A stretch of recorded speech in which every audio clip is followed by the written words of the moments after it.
আসসালামু আলাইকুম রহমতুল্লাহি ওবারাকাতুহু। হিন্দু ভাইদের প্রতি আদাব, অন্য অন্য জাতির প্রতি আন্তরিক ধন্যবাদ।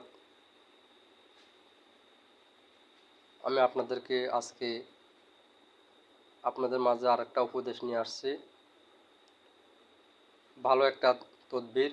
সেই তদবিরটা হচ্ছে, আমার অনেক অনেক জেলে ভাইয়েরা আছে যে নদীতে মাছ পায় না, নৌকা নিয়ে যায়, বোট নিয়ে যায়, জাহাজে যায়, কিন্তু অনেক টাকা লোকসান হয়ে যায়, মাছ পায় না সাগরে। তো তাদের জন্য আমি আজকে একটা উপদেশ নিয়ে আসছি। আমার কাছে অনেক অনেক অনেক আসছে জেলে ভাইরা, বলতে আছে যে ভাই,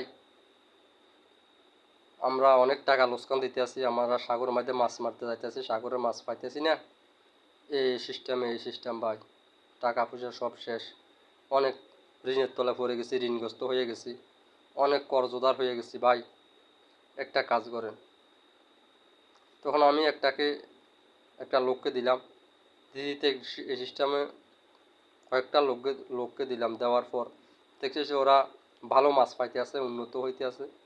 তখন আমাকে বলতেছে যে আরিফ ভাই, আমাকে বলতেছে যে ভাই, একটা কাজ করেন, বিভিন্ন দেশের এই সিস্টেমে তো অনেক জেলে ভাইয়েরা আছে, সাগরে মাছ মারতে যাইতে আছে, অথচ মাছ পাইতেও পারে, নাও পাইতে পারে। তো আপনি একটা কাজ করেন, একটা ভিডিও বানাই আরে আপনি ফেসবুকে ছাড়েন। আপনি যে উপদেশ দিবেন ওই উপদেশের উসিলায় সৃষ্টিকর্তা আল্লাহ রব্বুল আলামিন এমনকি মানুষের মাছ পাইতেও পারে। আমাকে আচ্ছা ঠিক আছে, তাহলে কথাটা তো কেমন তেমন খারাপ বললেন না, অবশ্যই ভালো, আচ্ছা দেখি কি করা যায়। তখন আমি এই উপদেশটা নিয়ে আপনাদের মাঝে আসছি।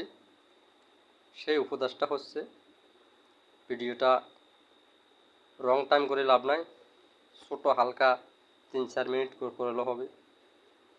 অনেক লোক আবার ভিডিও বড় দেখা পছন্দ করে না, মাঝখানে যায় কাটি দেয়। তো কাটে সমস্যা নাই, তারপরও আমি আপনাদের জন্য ভালোর জন্য জিনিসটা করতে আসি। আচ্ছা যা হোক, আপনি কী করবেন, শনিবার কিংবা মঙ্গলবার রাত্রে মাগরিবের পরে বা রাতের 12টার সময়, অথচ 6টার খেনে মাগরিবের পর যে একটা ক্ষীণ আছে, তখন ওই ক্ষীণের সময় তুলবেন নিঃশ্বাস বন্ধ করে। কালো দুতুরা গাছের শিকড়, কালো দুতুরা গাছ তুলবেন, এক নিঃশ্বাসে তুলে আনবেন। আর না হলে জাস্ট টাইম রাতের 12টা বাজে তুলবেন, এক নিঃশ্বাস বন্ধ করে কালো দুতুরা গাছ তুলবেন। এরপর কী করবেন, আপনি 7টা মসজিদের মিম্বার, যে মসজিদে জুমার